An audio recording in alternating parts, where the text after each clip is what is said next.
Hello drivers, and today we are back on the cool Motorfest, but this time we will talk about the good stuff, at least in my opinion, and after a few hours of gameplay.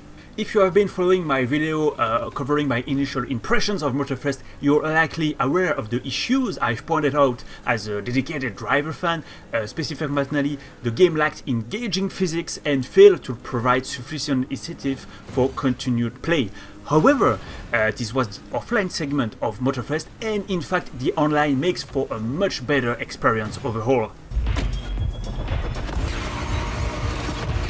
Hello driver, I'm Kara. Let me assist you in choosing a playlist. I'm talking here about the PvP part of the game with the Grand Race and Demolition Royale game modes, and let's start with the last one, which is currently my favorite one. Demolition Royale comes to the rescue by introducing significant changes to the core gameplay mechanics, effectively addressing both of the main concerns, physics and replayability. The concept is straightforward. It is a battle royale with cars. Unlike the game mode of the same name in The Crew 2, the maps are huge and opened before the zone shrinks, like your usual battle royale. You could even argue that the concept of destruction debris is already a battle royale on small maps, but Demolition Royale use well the formula of battle royale with squads and bonuses. In fact, it's an online game mode and you will be at most 32 cars in the arena. You will be playing with 3 other people against squads of 4 people. This simple concept allows for a great replayability, because of course trying to be top 1 will always make you want to play one more game. Being online also guarantees to have a different experience and gameplay style each time, something that is clearly not the case with the offline content. And also there is a bit of versus confrontation. It's a PvP game mode and it's a nice breeze in comparison to the races, speed test and drift of the offline playlist. But this would not be as interesting if the other flow of the game was not fixed, here the physics. And indeed, the game does not feature licensed cars in that game mode, and this might explain why the physics are completely different than the main game, and offers much more spectacular action, as you can see on the gameplay footage. The collisions are much improved, at least for the Hollywood car chase perspective, and because the goal is to defeat your opponent, you can rely much more on a physics system that will spin, roll out and disturb the other car depending on where you hit, and this changes everything. If you have a squad with a good team spirit, you can even bait cars, make them spin, and then left the final hit to your teammates. But in practice, it's far from being the case all the time.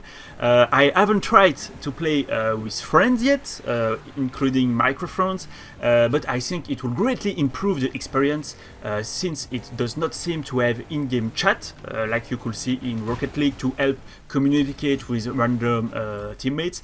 At most you have some kind of emojis, but clearly that's something that could be improved, because even if that's currently my best game modes, it could still have improvements. I will make another video to showcase in more detail the game modes, but now let's go to the other one, Grand Race.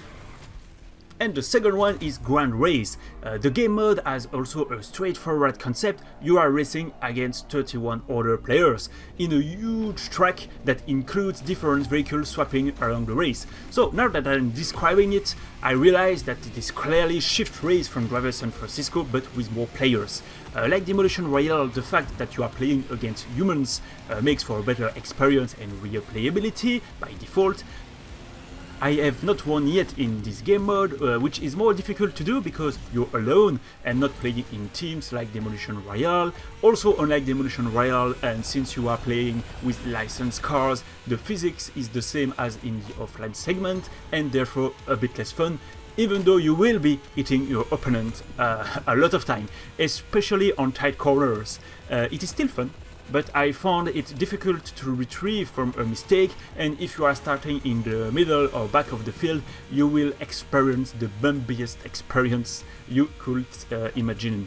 I would like something closer to the Sprint GP of Driver San Francisco, so shorter race, even with that many players, on shorter tracks, so you can start at different positions against the same opponent. As I said, you will play with 3 different categories of vehicles randomly selected by the game, but apparently you can choose a better car within one of the categories than the default one if you don't have many cars, and therefore you will get an advantage, which was less the case with Demolition Royale. So it is still an improvement over the offline content, but at the moment I prefer Demolition Royale. Overall, the player versus player PvP content is clearly what saves Motorfest for me, making it closer to the experience of Driver San Francisco Online, and I hope this PvP will get a ton of focus by Ivory Tower, because it is just 2 game modes with a few variability, so I think it will need more along the way, but it is already much better than the offline content from my driver perspective. Definitely the part of the game I will be playing when streaming Motorfest, so stay tuned for more while the game is still fresh. And it's time to talk about the Redriver Club that you can join right away to get exclusive content on my YouTube channel.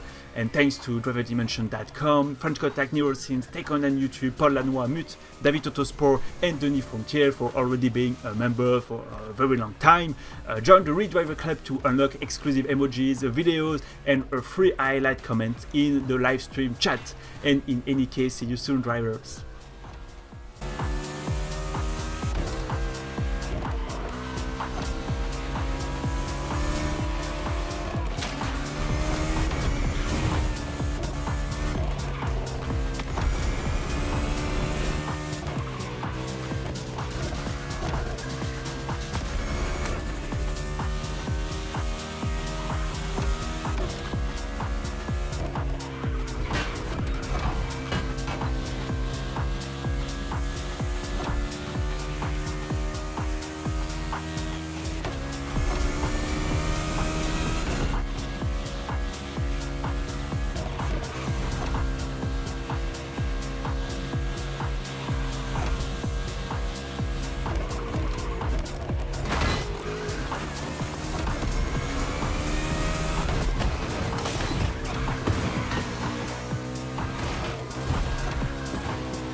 Shall we continue our journey, driver?